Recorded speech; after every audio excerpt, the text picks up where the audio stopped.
Bismillahirrahmanirrahim. Assalamualaikum warahmatullahi wabarakatuh. Kembali lagi di Said Hussein Channel dalam program Fit Your Faith. Nah, pada kesempatan kali ini kita akan melanjutkan episode sebelumnya mengenai tafsir surah Al-Qadar bersama Habib Hussein. Nah, Habib, kira-kira gimana sih kelanjutan dari tafsir surah Al-Qadar? Bismillahirrahmanirrahim. Alhamdulillahirrabbilalamin. Wassallallahu ala sayyidina Muhammadin wa alihi wa sahbihi ajma'in. Kita sudah bahas itu sebelumnya tentang ruh. Nah, ini poin yang terakhir tentang ruh adalah Al-Quran mengibaratkan akan pengokohan atau ta'id, ini dikokohkannya Nabi, Rasul, dan mukmin ini dengan ar-ruh, dengan kalimat an-nur atau cahaya. Jadi dengan adanya iman itu dikokohkan kita. Sebagai contoh di surat Al-An'am 122 Allah berfirman, Bismillahirrahmanirrahim, awaman kana maitan fa ahyaynahu wa ja'alna lahu nuran yamshi bihi finnas kaman masaluhu fidz zulumati laisa bi kharijin minha. Dan apakah orang sudah mati kemudian dia kami hidupkan dan kami berikan kepadanya cahaya yang terang. Dan dengan cahaya itu dia dapat berjalan di tengah-tengah masyarakat manusia serupa dengan orang yang keadaannya berada dalam gelap gulita yang sekali-kali tidak dapat keluar daripadanya. Orang dikasih cahaya atau petunjuk hidayah itu tadi. Wa ja'alna lahu nur, kami jadikan untuknya adalah cahaya. Adanya ruh malakul hayy yang memberikan cahaya. Surat 24 ayat 40 Allah berfirman, Bismillahirrahmanirrahim, "Wa man lam yaj'alillahu lahu nuran fama lahu min nurin." Dan barang siapa yang tidak diberi cahaya petunjuk oleh Allah, tidaklah dia mempunyai cahaya sedikit pun. Jadi cahaya itu kawin ya, bahasanya kawin sama petunjuk. Kasih cahaya dikasih hidayah, petunjuk. Bisa orang yang sesat biasanya di dalam keadaan kegelapan. Difahami? Karena manusia secara lahiriah jika dalam kegelapan tidak dapat membedakan sesuatu apapun melainkan dengan penyinaran atau lampu. Begitu pula secara batiniah tidak mampu membedakan antara hak dan batil kecuali dengan bantuan cahaya dari Allah dengan perantara malakul hayah, ruh. Jelas? Dan malakul hayah atau ruh ini ketika memberikan cahaya diberikan kepada semua, namun sebagian mereka mengambil banyak dari cahaya tersebut dan sebagian yang lain tergantung pada kemampuan dan persiapannya. Hidayahnya ini dikasih sebanyak-banyaknya. Kita jemput nggak tuh hidayah? Dan di antara mereka, na'udzubillah, ada yang tidak mengambil sama sekali pemberian tersebut, bahkan mereka membalikan wadah hatinya sehingga tidak dapat menerima cahaya ilahi. Kan cahaya ilahi itu masuk ke hati kita kan? Jadi syaraf geli, syaraf nangis, syaraf semua itu ada di badan kita, tapi hidayah itu tidak ada, langsung dari masuk ke hati. Difahami? Diterima atau enggak? Dia punya petunjuk dari Allah. Contohnya gini, misalnya sarana di alam semesta ini sudah cukup. Misalnya Habib undang Mosyah, saya datang hari sekian, acara tanggal sekian, jam sekian, bulan sekian. Habib yang ngirim mobil dan supir jemput Mosyah. Untuk Mosyah tidak datang gimana? Sedikit apa banyak? Nggak mungkin nggak datang. Karena udah semua sarana seperti itu. Nah, Allah juga seperti itu.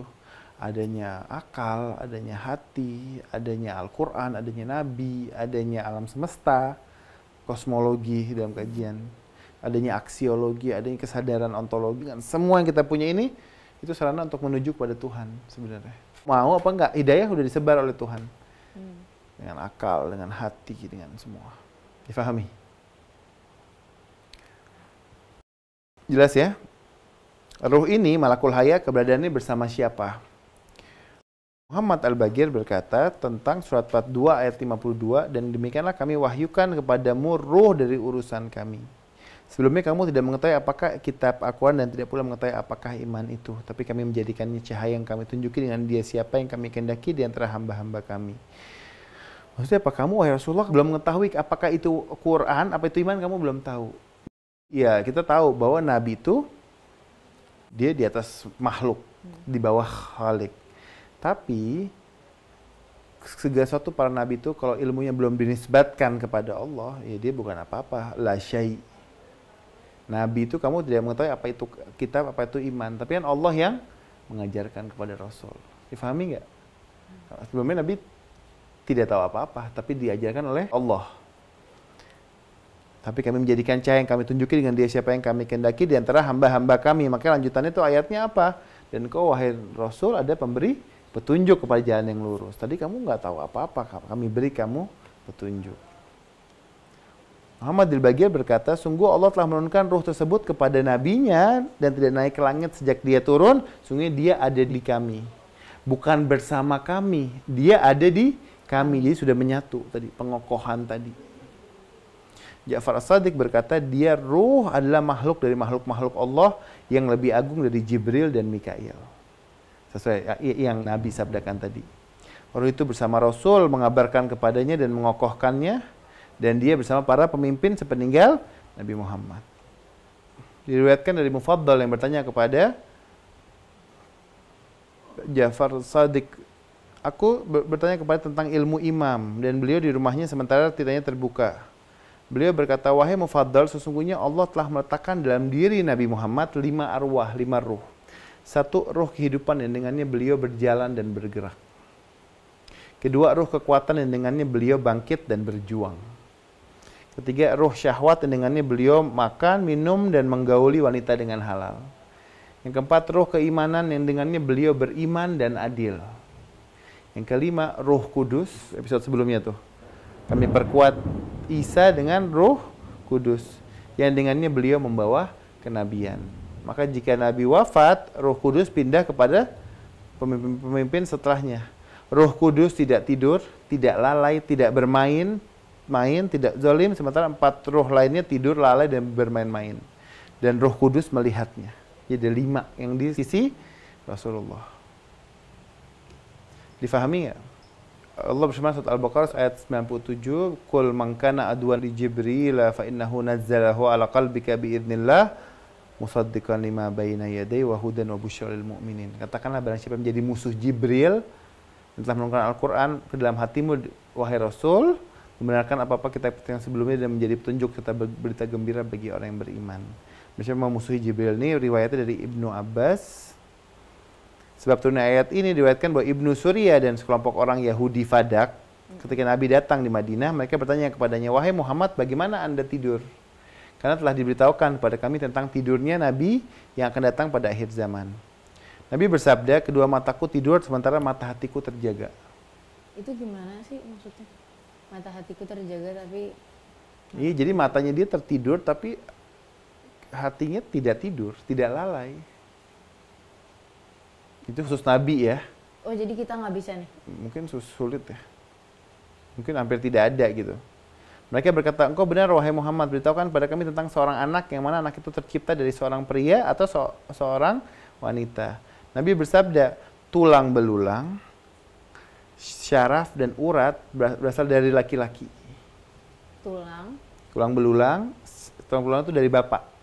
Syaraf dan urat berasal dari laki-laki. Sementara daging, darah, kuku dan rambut berasal dari perempuan. Makanya air susu itu kan darah kan? Iya. Ya, daging, kuku.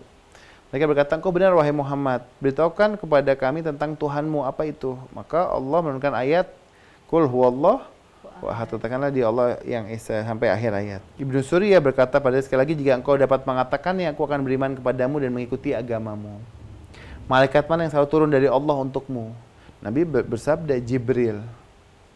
Kemudian orang itu berkata, Jibril itu musuh kami, dia turun untuk berperang dan kesulitan. Jadi setiap Bani Israel itu mau dikasih azab, yang turun itu Jibril. Sementara Mikail turun dengan membawa kemudahan, kemakmuran. Kalau seandainya Mikail yang mendatangimu, niscaya kami akan beriman kepadamu. Jadi mereka apa? Menolak Nabi. Karena yang turun ke Nabi itu Jibril, bukan Mikail. Makanya tadi kata Allah apa tadi? Berarti memusuhi Jibril, berarti secara nggak langsung memusuhi Allah. Iya kan? Karena iman kepada Allah, iman kepada para malaikat. Dan Jibril itu nomor 1. Dia pemimpin dari para malaikat. Difahami, Masya. Dalam kitab Sahih Bukhari jilid 12 halaman 315, Nabi bersabda, mataku memang tidur, tapi hatiku tidaklah tidur. Sebagian manusia berpendapat bahwa Rasulullah itu manusia biasa seperti kita dengan bawakan ayat surat Al-Kahfi ayat 110. Bismillahirrahmanirrahim. Qul innama ana basyarum mislukum yuha ilayya. Katakanlah sungguhnya aku ini manusia biasa seperti kamu, tapi apa? Yang diwahyukan kepadaku. Dia sama manusia dalam arti apa? Ya tangannya, jarinya 5. dua tangan, dua kaki sama, tapi dia beda sebenarnya, dia menerima wahyu. Manusianya beda. Iya, tadi itu insan yang sempurna, tadi insan yang kamil. Kalau Al-Quran ini tidak bisa diaplikasikan oleh manusia atau tidak ada yang sempurna manusia itu, nggak ada yang bisa dijadiin pedoman. Satu, yang kedua berarti manusia produk gagal. Nggak ada yang sempurna. Makanya yang bisa mengaplikasikan Quran secara penuh itu insan kamil adalah Rasulullah. Gimana Nabi sebetulnya disebut manusia biasa? Iya, manusia biasa sama seperti kita. Marah, nangis, sedih. Tapi versi terbaik manusia. Gitu. Iya, tapi tidak pernah berbuat salah dan dosa. Ucapannya, kelakuannya, diamnya Nabi semua adalah wahyu. Yuha ilayya, yang diwahyukan kepadaku. Semuanya adalah kebenaran. Surat Al-Najm itu Allah firman, "Wa ma yantiqu 'anil hawa in huwa illa wahyun yuha." Semua apa yang kusampaikan adalah wahyu. Semua adalah kontrolan dari Allah. Semuanya yang disampaikan wahyu. Difahami. Dalam kitab Kashful Khafa oleh Al-Juluni Asy-Syafi'i juz 1 halaman 311, terbitan Maktabah Ad-Darut Turath. Dari Jabir bin Abdullah berkata, "Wahai Rasulullah, demi ayah dan ibuku, ceritakan padaku mengenai sesuatu yang pertama Allah ciptakan sebelum adanya segala sesuatu." Beliau bersabda, "Wahai Jabir, sungguhnya Allah telah menciptakan sebelum adanya sesuatu adalah cahaya nabimu dari cahayanya." Ini yang ada di dalam Maulid Al-Habsyi atau Maulid Syamtud Durar. Pertama kali diciptakan oleh Allah adalah dari cahaya Rasul. Abdul Ansari berkata kepada Rasulullah, "Apa pertama kali yang Allah ciptakan?" Beliau bersabda, "Cahaya nabimu wahai Jabir, Allah telah menciptakan, kemudian dari cahaya Allah diciptakannya segala kebaikan." Misalnya pertama nih awal diciptakan oleh Allah nur Nabi, terus dipotek-potek tuh nur itu. Jadi aras, sorga, neraka, bumi, langit, semuanya. Tensi yang paling rendah. Makanya Nabi itu kalau jalan nggak ada bayangannya. Karena dia lebih tinggi dari matahari, karena dia cahaya, nur. Mungkin malah bayangannya ada di matahari. Dan kemudian menempatkannya di hadapannya pada makam terdekat yang Allah kehendaki. Kemudian menjadikan beberapa bagian. Allah menciptakan arash satu bagian dari cahaya Nabi. Alam kursi dari satu bagian. Pemikul arash dan kursi dari satu bagian. Dan meletakkan bagian keempat pada makam al-hub. Makam yang dicintai yang Allah kehendaki. Kemudian menjadikannya bagian-bagian, maka Allah menciptakan kalam, pena dari satu bagian, lauh mahfuz dari satu bagian, surga satu bagian. Lalu Allah menciptakan para malaikat satu bagian, matahari satu bagian, bulan satu bagian, kemudian menciptakan akal di satu bagian. Jadi potek-potek itu semua tuh cahaya dari cahaya Nabi. Ilmu dan akal di satu bagian, kesucian dan taufik di satu bagian. Maka Allah menciptakan setiap satu tetes ruh Nabi dan Rasul. Kemudian lahirlah ruh para nabi, maka Allah menciptakan dari jiwa-jiwa para nabi tersebut ruh para wali, ruh para syuhada dan ruh para orang-orang soleh. Sumbernya dari mana? Dari Rasul. Dia apa? Diambil, dipotek-potek itu. Jadi seperti nabi itu yang berdakwah di zaman Adam, Idris, Nuh, seperti nabi itu minjem badannya Adam, minjem badannya Idris, minjem badannya Nuh. Semuanya awal dari Rasul sallallahu alaihi wasallam. Jelas ya? Saya pikir sampai sini dulu kajian kita. Terima kasih Habib atas penjelasannya. Alhamdulillah baru saja kita mendengarkan penjelasan tentang tafsir surah Al-Qadar. Semoga ilmu yang tadi disampaikan Habib berguna dan bermanfaat bagi kita semua. Buat teman-teman semua jangan lupa untuk di-like, di-share, dan juga di-subscribe. Kalau misalnya ada yang pengen di-komen, bisa langsung aja komen di bawah. Thank you so much for watching. See you on the next video. Wassalamualaikum warahmatullahi wabarakatuh.